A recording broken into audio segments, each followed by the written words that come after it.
ना मकासिद हुर्फ से अल्फाज तैयार करना।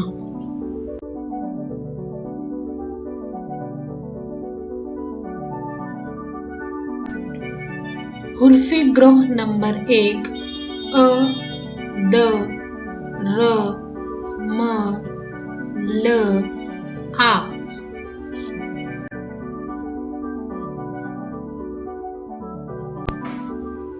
बच्चों, अब हम इन 5 हुर्फों से लफ्ज तैयार करेंगे, जैसे आ, म, आम, द, र, दर, ल, ला, आ, द, म, आदम, द, दा।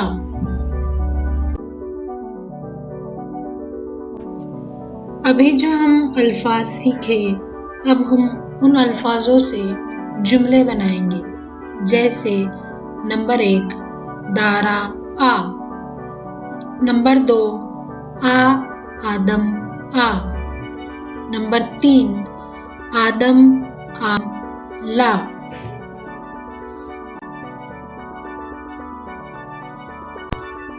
अभी जो हम जुमले सीखे, अब हम उन जुमलों से इक़्तिबास भी तैयार कर सकते हैं, जैसे नंबर 1 आदम आ, नंबर 2 आदम आम ला, नंबर 3 दारा आम ला।